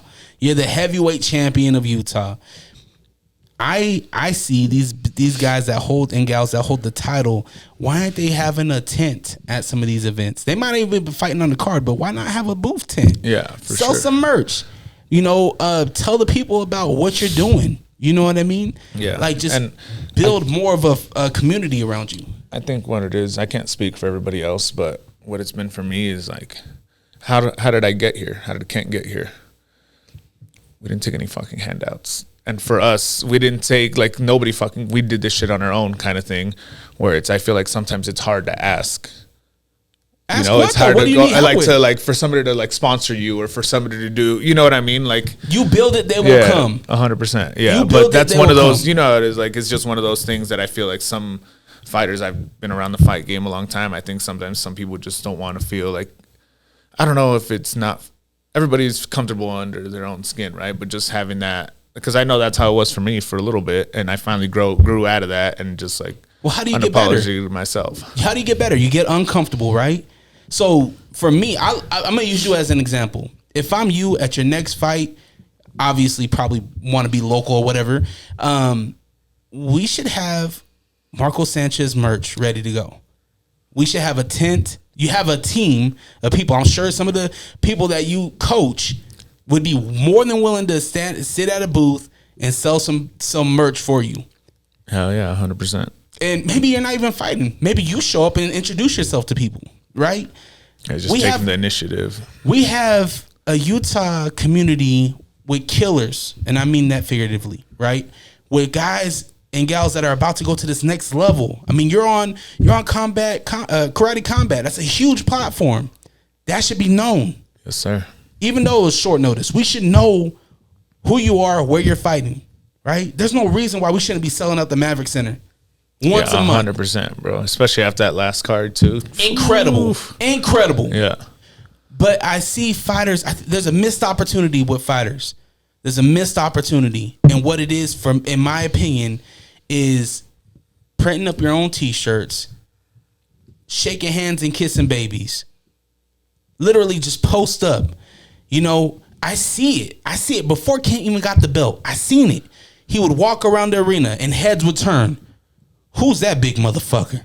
Yeah, for sure. You know what I mean? Now, if you have, you coach all these guys. So now if you guys had a booth and people can walk around the arena while they're getting their popcorn, pop their head into your tent and get to know you guys, follow us. You know what I mean? It gives them a chance to see who the fighter is and have a little personable interaction. Love it, man. You're right, 100%. I love that. Hell yeah. That's nothing but a conversation with the promotion. Hey, can we do this? You know what I mean? Yeah. And for me, the promotion, it would be even better because now if my fighters have a personal connection to the audience, now the audience is more likely to buy tickets. Yep. Show up live, come through, So buy it some circles merch. through, yes. Yes, sir. And now it's personal. Oh, you're in Park City? Mm-hmm. I go up to Park City once a week. I can go up there and do a class. Now it only helps your business. You know what I mean? Hell yeah, my man. So Let's go. I think this is a missed opportunity for our community to fucking get behind our guys and yeah. It takes if we're truly united or we're trying to go this united route, this needs to be a thing. We need to hear these stories. You know what I mean? Hell yeah. There's a Guatemalan community in Utah. They need to be behind you 100%. My man, yep. You know what I mean? So the way that we do that is we don't make excuses and we fucking just do it. Yeah, 100%. I love that, bro. I'm glad you're on that wavelength, dude. I was telling Kent, man, the U of U show is going to be dope. Now, what if you guys post up on campus once a week leading up to the fight? And you just introduce yourself to the campus. This is people from all over the world are going to the University of Utah Valley. You know what I mean? Yeah. They're looking for a home too. And if you don't have a home, you're gonna find what you gravitate to. What is that? It might be mixed martial arts. You know what I mean? Hell yeah. It's work. It's work. It's uncomfortable work, but it's work. It's only uncomfortable at first, you know. Same thing with coaching the class. You got to get comfortable in your own skin. You just got to find your personality. That's all it is. Even with coaching, professional athletes, of course, is a little different. But like whether it's kids program or fitness or anything, they're there for you. Mm-hmm. You can get a workout on your own. You know, you could go to the Vasa, you could go anywhere and do your thing. Like people are there for you. You know, and just your personality and who you are and the energy you bring. So I really feel like everything you're saying is like you're fucking that, spot on, bro. Hell yeah, you're spot on. That? Oh, I'm telling you, dog. I'm telling you. Let's do it, bro. We're gonna take off, man. I know it. And it comes with even me being like comfortable enough for you to tell me that and accept it and actually internalize it, not just let it go through one ear out the other. I'm like, all right, fuck, he's just helping me to grow right now. You know, and having that growth mentality of like, fuck yeah, dude, hell yeah, he's spitting knowledge right now. Now I got to go apply it, you know? Yeah. Being just a true martial artist is just learning from everybody, you know? We look at combat sports, man. It's the biggest it's ever been. It's the biggest it's ever been. And I feel like you're more likely to grab people's attention right now than ever. Yeah. And you got the resume to do it. You know what I mean? Hell yeah. It's proven. The proof is in the pudding. Look at who you've coached and look at what you've done. I'm going to listen to that guy. Hell yeah, 100%. I appreciate that, bro. Of course. I've worked really hard to get that kind of respect, you know, in the game. And it's a beautiful feeling, you know. Have you ever done the Golden Gloves? Anything like that? No, I didn't. That's the one sport I wish I would have competed in is in boxing. I always train with a lot of good boxers at Raw Talent Boxing down in Cali and here at Rise and at the Sorensen Center with the guys here a little bit here and there. And I wish I would have. That's my hood. You know, hell yeah, let's go. Hell yeah. That's where she goes to train all the time. Yep. My dad, so before Louis it was boxing gym. Before it was Sorensen Center, it used to be Glendale Rec. And my dad used to coach junior jazz there. Dope. Yep. And I lived we used to have a Raging Waters down the street. And me and my brother, we used to hop the gate at the Glendale golf course and we used to go and get golf balls. And we would have a big old sack of golf balls and we would sell them back to the golfers. Let's go. Yeah. Every day I'm hustling. Yeah. Even back then. And then when I moved to Portland, we used to go around and we used to collect cans because you can recycle the cans for 5 cents a can. Hell yeah. And so we used to go and that's how I would make money. Yeah, and a lot of my homies would always go get their haircuts like that. I'd be like, he'd be rolling around the hood in a bike. I was like, "What are you doing?" He's like, "I'm just collecting cans. I'm gonna go get a cut real quick." Yep, that's how it would work. And I don't understand why Utah hasn't adopted the recycling 5 cents a can thing. Yeah, I thought that was everywhere. Nope. I legit like, even when I moved here, bro. I love Utah. Don't get it twisted, but like, I was like, the fucking state liquor store. What do you mean? Like, I was like, I'm gonna go get a bottle at the grocery store. I remember I said that, and they're like, you can't do that here, bro. And I was like, what do you mean? Like, can I just go to like is there a food for less here? I'll have food for less here. So like, I can't just get a bottle. And they're like, no, you got to go to state liquor store. And I was like, wait, you can't pay the lottery either? Hold up, bro. Nope. That's something I used to do with my pops all the time. We're just like, let's just go get something at the liquor store and then we'll just get a lottery ticket real quick. I wish, and I never say never. Back in the day, it used to be never say never in the state. But they got medical marijuana now. You know, there's dispensaries here. We're getting there. It's loosening up a little bit, and I'm all for it. I think bringing the lottery will help pay taxes. Like they just passed House Bill 562, which is to get an MLB stadium and an NHL stadium. That's coming from taxes from rental places like rental cars and like rental houses and things like that. But if we had a lottery, just pull from the lottery tax. Hell yeah. You know what I mean? They generate, you look at Wyoming, you look at states around us, they pull a lot of money from their lottery tax. And we could be right there too. And so hopefully with the push of the billionaire Ryan Smith, hopefully it will, it'll happen. Let's go. Let's get the lottery. Even the scratchers, bro. One of my homies won $1,000 on a scratcher one time. Damn. I was all pissed. I played all the time, and he's like, let me try $1,000. Yeah. Fuck. You're like, you still doing the dollar ones? Yeah, exactly. I'm doing the $3 $1 ones. He's over buying the $20 books, and then I was like, no way, you fucking got it, dude. Hell yeah. The most my dad's ever won is $500, and my dad was mad because he spent gas money to go to the state capitol the state capitol to cash in his $500. So at the end of the day, he only made like $300. Oh man. Yeah, I was like, man, why can't it have been $400? Because then he could have just went to our local corner store. That's funny. Yeah. But eventually, man, it's gonna happen. Things are moving and shaking in the city. The plans for professional sports, more professional sports to come to Utah, is only gonna boost it up. We already got something's bubbling with the WWE in Utah. Something's bubbling. And I think in 2025, I think we're gonna have we're gonna have maybe 3 or 4 Raws and SmackDowns, maybe even a premium event. I don't know if it's Mania. That'll be sick, man. Even if it's just Raw, I'm going, man. Let's go. Yeah, that is it's bubbling. Utah sports and professional sports it's gonna happen. Something bigger is happening. Hell yeah.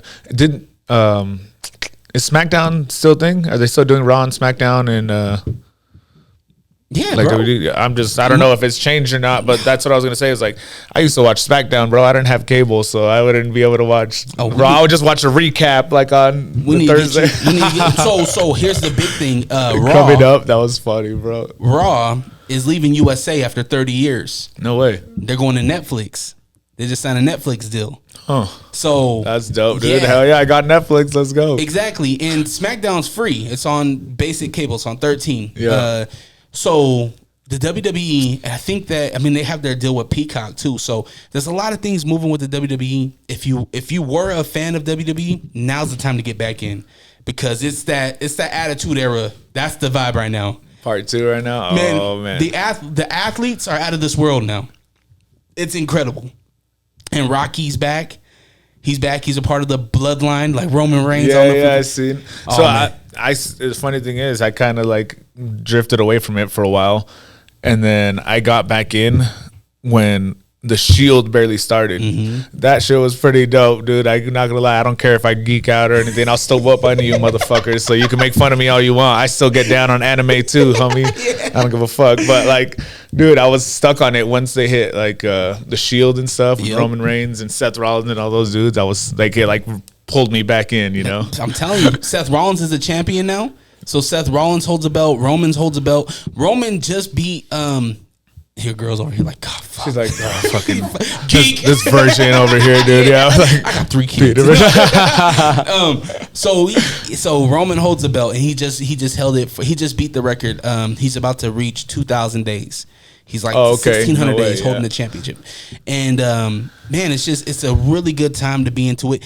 The women in WWE right now are incredible. Athletes that we've never seen before. Like the women matches, most recently they were in Australia for a pay-per-view called Elimination Chamber, and a woman from Australia, her name's Rhea Ripley. This chick is amazing. She's crazy dope. She's like a high flyer. Or? No, she's power. No way. She's power. Yeah, she's like, man, she's incredible. Fighting another power girl. Her name is Nia Jax. I've heard of her. Polynesian I've heard chick. of her. Hell yeah. Yeah, man, so dope. Such a good match. That's dope. But definitely do yourself the favor, bro. Try to get back in. You're gonna reel me back in. I don't need another obsession. Hell bro, yeah. just go and just fucking YouTube it. Just YouTube. Rumble this year was all right. Whatever happened to the other homie from the Shield too? What was his name?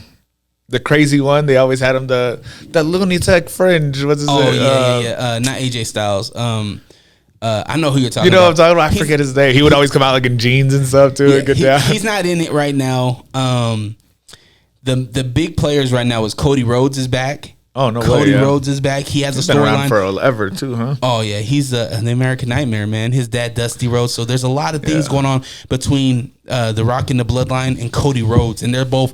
They have heritage in wrestling, in pro wrestling, so they're taking low blows. Like Rock is talking about his dad. His dad, of course. Oh man, it's incredible. That's but hilarious. yeah, bro. do yourself the favor. Now we went on this whole tangent, both of us geeking out, dog. You're gonna reel me back in, bro. Do yourself the favor, check it out, and then we'll reconvene, bro. Hey, after I'm world champion WWE, I'm gonna be coming in, dog. Drop a people's elbow on somebody. That was something I was gonna ask you. Is that something that you would want to do, bro? That'd be like my childhood dream come true, and my adult one of being an athlete and a professional fighter and then crossing over. Are you kidding, dude? You know, we have a really good promotion here. It's called DCW, Devotion Championship Wrestling, and the equivalent of like a Fierce, and their promotion is so good right now. The owner, operator, and wrestler Manny Lemons, he is on WWE too. He doesn't wrestle, so he's kind of like he'll play like a, you know, like an athletic trainer or like a medic or something like that. But these are the roles that you have to play to get to there, right? 100%. Yeah, you got to get in character. So he's almost there. Like he's traveling with them. Dope. Yeah. Let's go. So when I talk about supporting local, like it's bigger than just. Shit, I'm gonna hit them up. Hey, let me get a special guest appearance in there and just they would steal love you, bro. I don't care if I'm the one taking the steel chair. You know, you have to get a bump. We'll have to wait probably until Karate Combat's done. But nah. We just won't tell them. We'll cut this part out. You know? No, we won't. All right, we want you healthy. I will not compete in a WWE wrestling. But they're building a cult following, right? They're doing really dope shit. They have storyline. And have you watched the Al Snow's documentary, Wrestlers, on Netflix? Al Snow, he's the one that came out with the dog. Wet Head? I forgot about that bull. So he has a promotion out of like Iowa or something like that. It's OVW.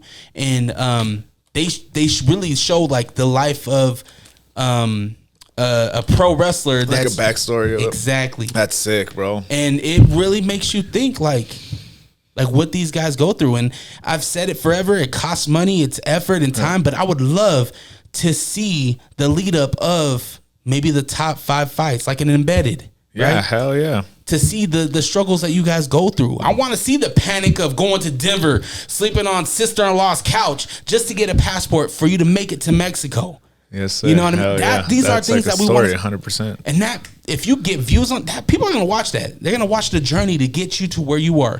Joe Harrell just dropped a really dope video. Love it, dude. It looks amazing. Yeah. You know, these are the type of content that we want as a consumer. We want to see. And I told Kent this. There's help out there.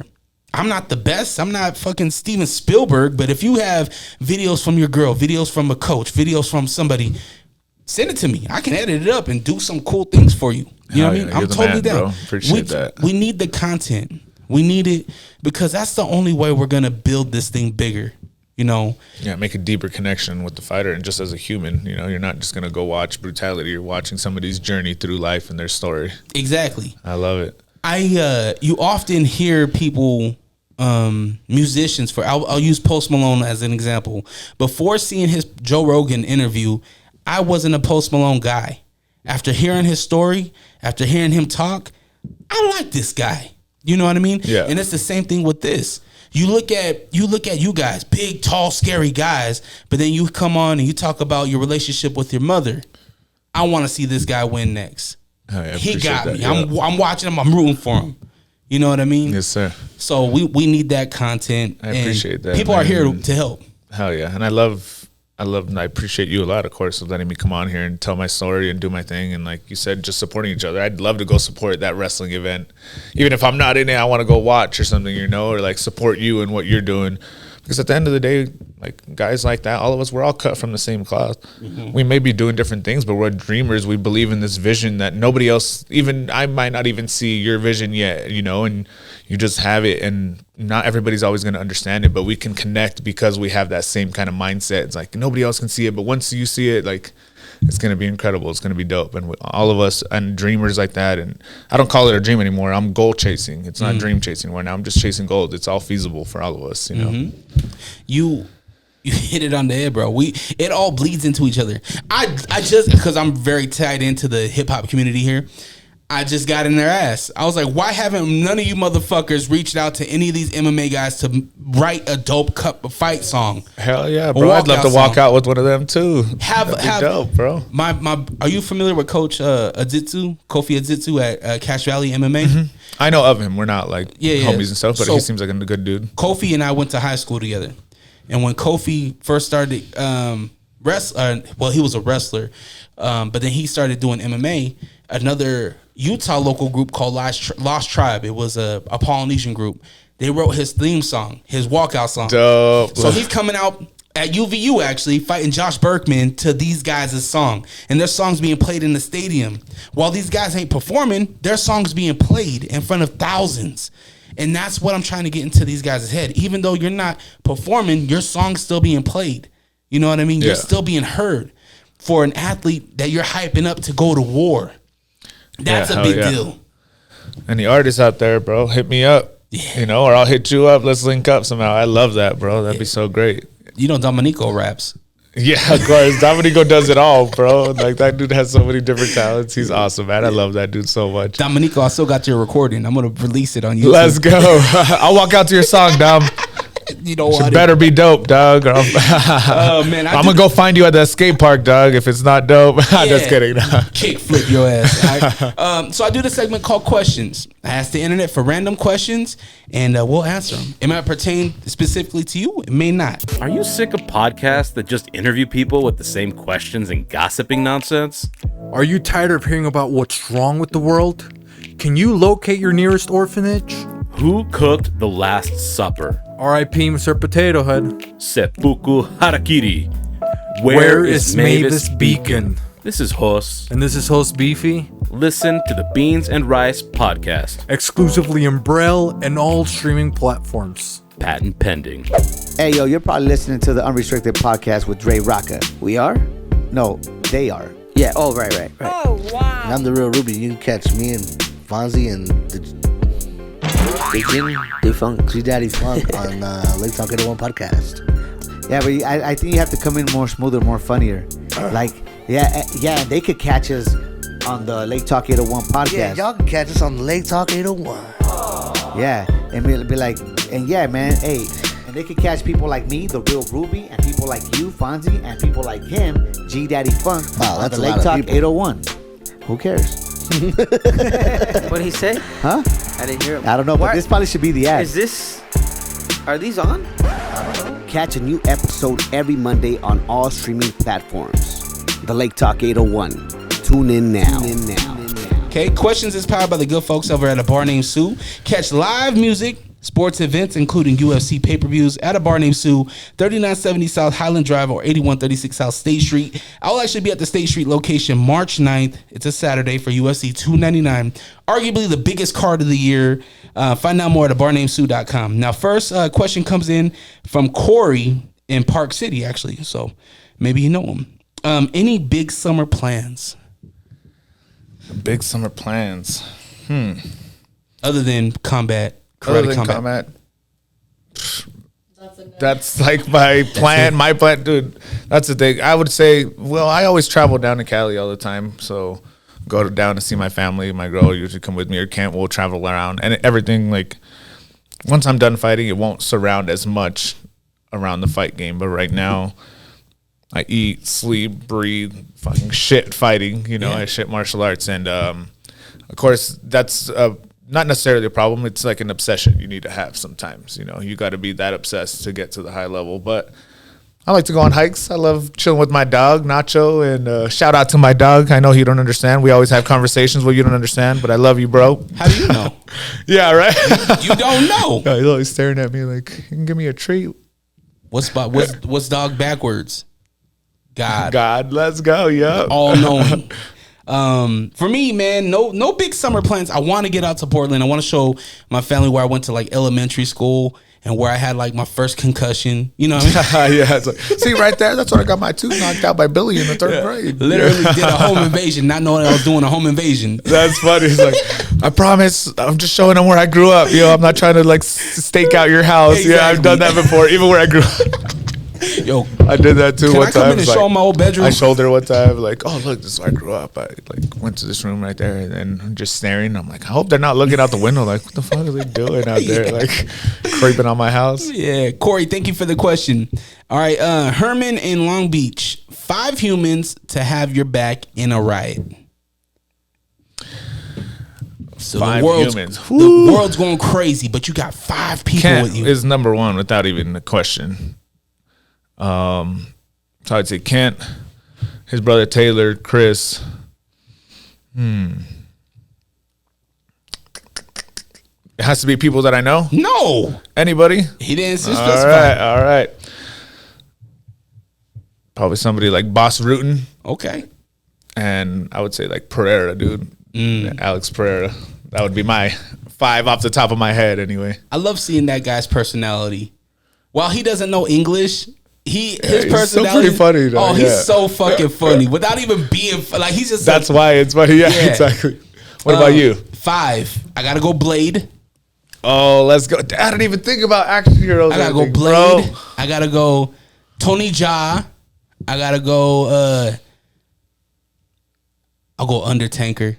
Undertaker for sure.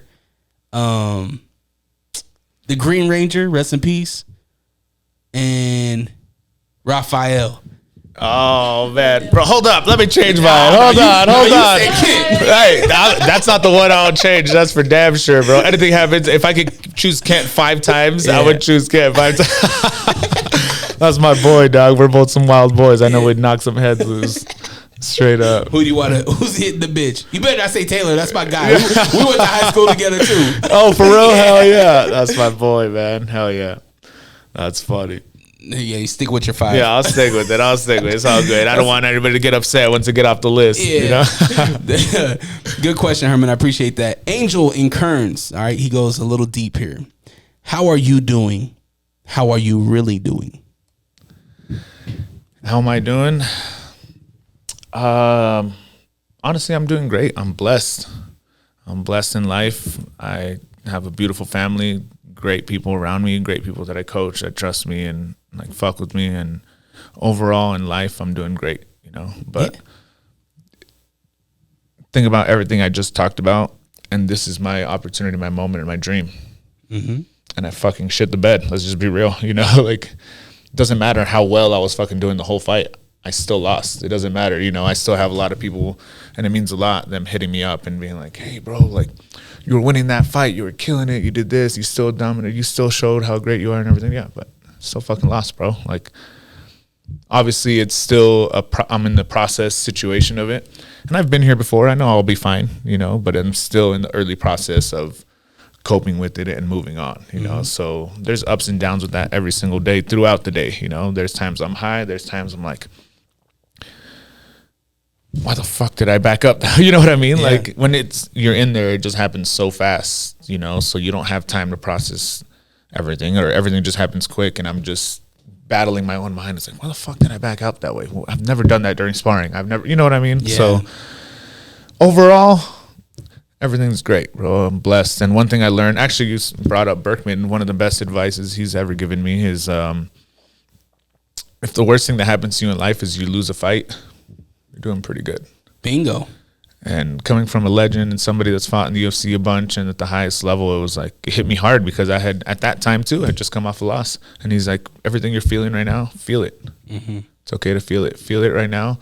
So it does. You do everything in your power so it doesn't happen again. You know. And he's like, life's great, bro. Like, absolutely. The worst thing that stuck with me to this day. If the worst thing that happens to you in life is you lose a fight, a fist fight, you're doing good. Yeah, man. It wasn't just like it was at a bar either. Like, you're on like a platform doing shit with your life. Yeah, 100%, you know what I mean? Yeah. Like, it's yeah, man. He's absolutely right. And I think for me, man, it's like, I've already won, man. I got 3 beautiful kids. You know what I mean? I have a platform. I have a voice. And nobody can take my voice from me but God. You know what I mean? 100%. So what do I have to complain about? Maybe I don't have the fanciest car. I don't have the best clothes. I'm not in the best of shape.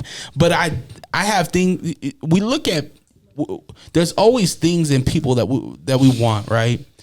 You want to be world champion. You're working towards it, right? There's somebody already world champion. That's okay. You have something that you're fighting for. You have something that you're working for. You know what I mean? Mm-hmm. But it doesn't take away what you got now. You know what I mean? 100%. You've already won. Yeah, that's literally, if you saw my post and you read my post, it's like, I was delusional back then, but look at everything that I'm doing. Mm-hmm. You know, like, just the fact that I'm even here, like, I've already won. My mom's living with me, you know. It's not exactly the house. I'm still working towards all that stuff, but it's like, that's why I keep going back to that. Like, what a life, you know, even for you. I'm sure you've had your struggles for you to even get here. And, like, there's times I'm sure you were like, man, I'm just going to wrap it up, bro. I'm getting a regular job. Screw this, you know, or I'm going to do this, or I'm going to do something else. But the fact that we push through, it's like, it's a beautiful story. Your story is beautiful. And like you said, you're already winning. Doesn't mean we can't want more in life, but we're already winning, bro. Yeah. People laughed at me when I said I'm going to record conversations, right? In 2013, you're going to record your conversations. It wasn't a thing. People laughed in my face, but I kept going. You know what I mean? And now the world is doing it. Everybody's starting a podcast, which is beautiful. You know what I mean? Yeah. But you know what you want. When people laugh in your face, okay, that's fine. Yeah, I know what I'm 100%. going for. You know, I'm a world champion. I already know. Just fucking go get it. Yeah, 100%. You're doing all the things, right? You're preparing yourself. And why not me? Yeah, exactly. Why not me? Like, that's when I started winning rounds against some of the best in the world and doing great. Even if I wasn't winning rounds, our rounds were really close. Once I stopped putting them on a pedestal, once I was like, he's got 2 arms, 2 legs, just like me. He bleeds just like I do. Mm-hmm. And the only difference is he's just drilled more than I have. That's why I pride myself in outworking everybody, because he's just got more reps in than me. That's really all it is. Mm-hmm. Like, and the mindset, of course, is huge, but everything else we can. That's what I tell Ken. You have the shit you can't teach. Everything else you could teach, bro. You have the mindset. Now let's just rep it out, you know? I tell him that too. I told him, man, knowing your story, you already won, Kent. You got freedom, bro. 100%. You know what I mean? Hell yeah. So it's all good. So Angel and Kearns, we're doing all right. Hell yeah, we're living, baby. All right. Goal chasing. Yep. Justin Jones in Vegas. Would 20-year-old you be proud of you currently? 100%. That was the time where I told you everything's delusional when you first start, right? Like that was me only 2 years into training. So like, fast forward, of course, this last fight wasn't the outcome I wanted, but that me would have been fucking proud and like kind of blown away. You know, at the moment when you're in the presence, you always want more, right? We always want more. So I don't feel like I have enough yet. But thinking about when I was 20 years old till now, man, that's why I keep going back to that. Que vida, what a life, you know? It's hell yeah, I'm proud. Or I'd be proud. That needs to be put on a shirt. Yep, what a life. Yep, straight up. Right there. In Spanish. Yeah. In Spanish, put that on the shirt. Put the Guatemalan flag on that. Let's go, baby. That's the merch. That's the merch. Yeah. What celebrity look like you get? Don't even say that. Either Chris Brown or like Will Smith. I hear that a lot. Like Chris Brown. If only I could dance like that, fool, man. I can't do no like. If you're mad on the floor.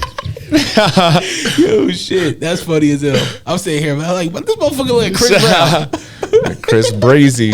Wish I had the money Chris Breezy got it. Shit. Don't we all, right? Shit, all right. So this last one was a question so I do 2 podcasts. I do this one. This is unrestricted, where I have people on the cross from me, and I do a solo pod called Isolation 20. And that was brought up during quarantine because I couldn't come here. We couldn't podcast with people. So I created a solo pod. Now, a question was asked to me on my solo pod, and I want to bring it to you. And that question is, can you love unconditionally? Yeah, 100%. 100%. I learned that from my mom. I put her through a lot growing up.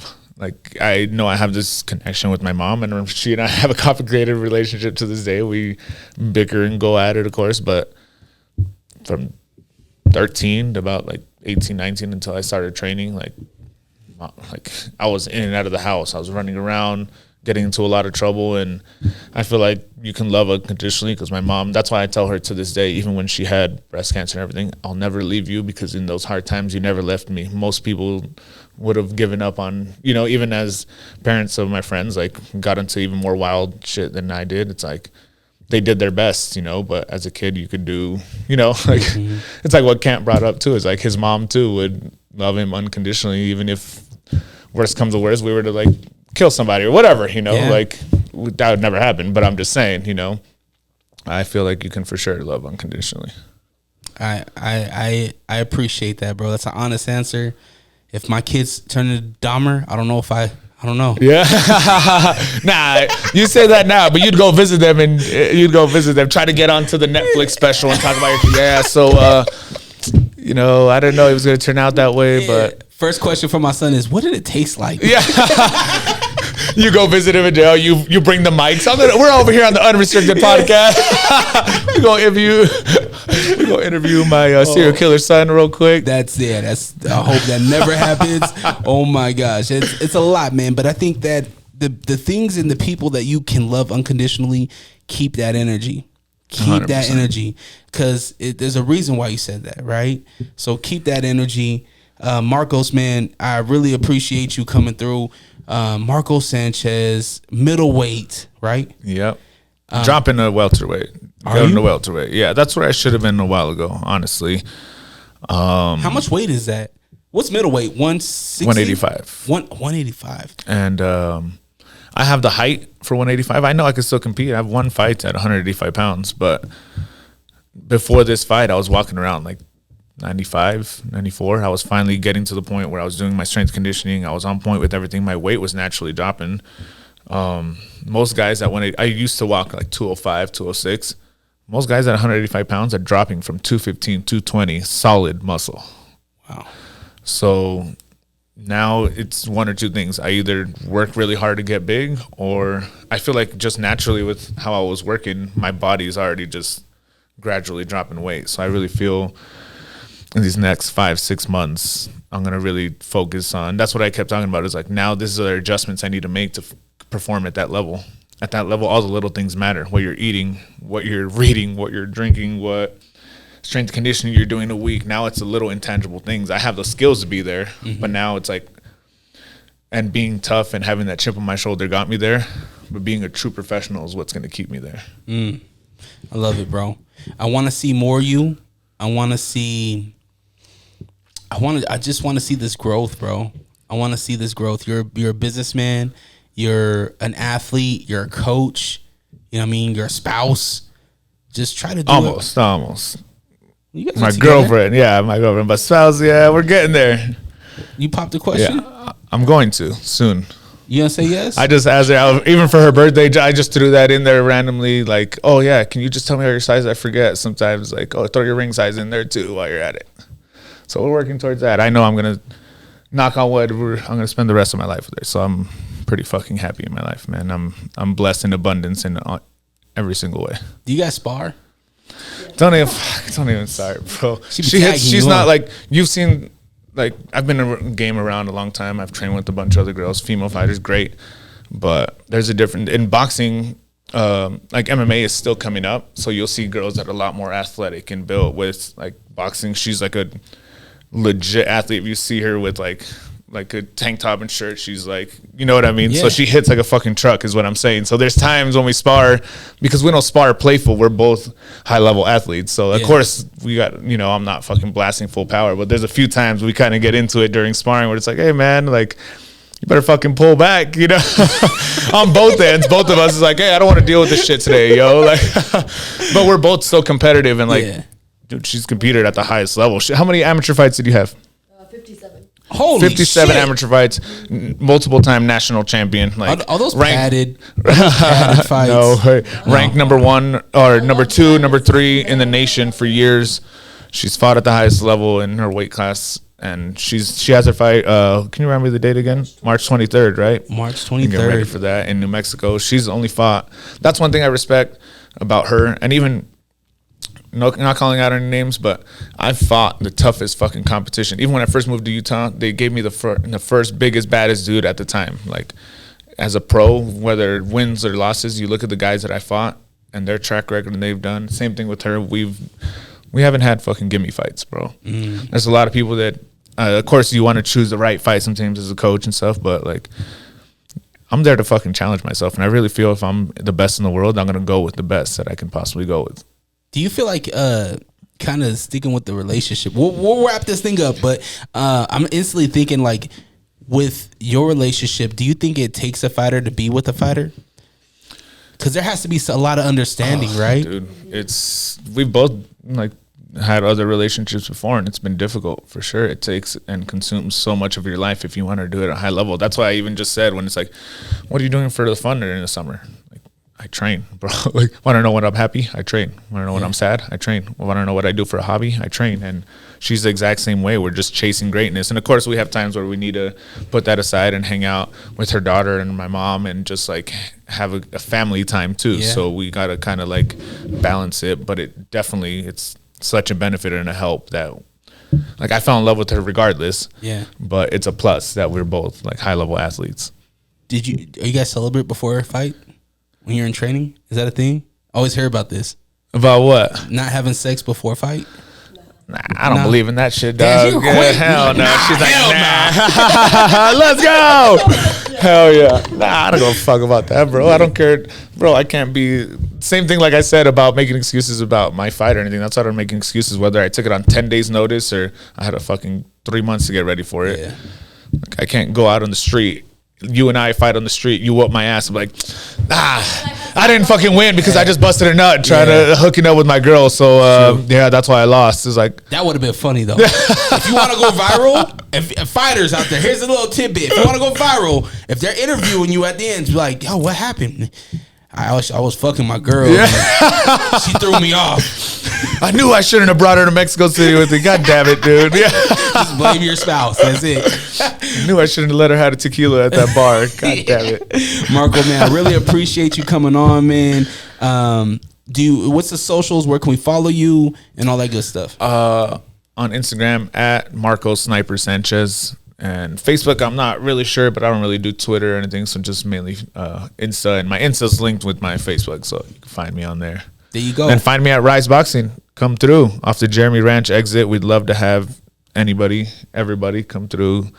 We're a great community. Of course, we're both some fucking savage killers, but more than anything, we just want to build a community and good family. And I feel like we've accomplished that, and we're doing some amazing things up there. We'd love to have anybody there. Like, come through sometime too. Yeah, I'm nervous, man. Nah, bro, it's all love. It's intimidating. Like, so a lot of my family's in Glendale, right? So I'm always driving past the pit, and Dominico's my boy. You know what I mean? So like, I'll look in, and I'm like, fuck, man, this guy's in there kicking pads, and you hear the even when. So I was blessed, man. Growing up in Utah and in this entertainment field, I had the opportunity to interview Matt Hughes before his accident, and it's all because of Jeremy. And going into the gym, it's intimidating, man. You hear the sounds, you see the guys prepping for a fight, you see the guys that are going balls to the wall. It's a lot of aggression and stuff. And the way I grew up is that like. There's a lot of machismo, right? There's a lot of fucking macho men, and I'm not a macho man. You know what I mean? Yeah. You gotta say you supposed to fight me. You're supposed to knock me out, not shoot you. The beauty. One time I hit one of my homies with like a 2-touch spinning back kick, and we were just in Cali and stuff sparring hard, and he's like, "Hold up, let me get the strap." And I was like, I was like, "You ain't gonna disrespect me like that," just talking shit. But that's the beautiful thing that we've built in our community is. Not that kind of vibe, bro. Like you see how I am. This is how I am all the time. Like I'm just friendly, having a good time. Same thing with her. We would just want to leave people with a good experience. And if people decide to fight, awesome. If you don't, I don't give two shits. That's why I tell Chris, Taylor, I just generally love you guys and fuck with you guys. And martial arts has helped me control my mind and help me understand how to deal with hardships of life. That's a good coach, man. So definitely go Rise Boxing. Yep, Rise Boxing in Park City. So definitely go check them out. If you want to support this channel, if you want to support this show, allrawk.com, ALLRAWK.com. If you want to buy a shirt, a hoodie, I'm trying to get some tank tops this summer. Utah, man, we warming up. Hell yeah, I'm excited, bro. So I might get some tank tops up on the website. If you want to follow me at DreRawka, DreRawka on Instagram. But hey, if you're a broke boy like me and you don't want to spend no money, I understand. Just share this content. Tell a friend about the show. Tell a friend about Rise Boxing. Tell a friend about Marco. And man, I appreciate you, my brother. And I hope you guys, appreciate it, bro. Yeah, I hope you guys have the day you deserve. Always protect your light. We out. Peace.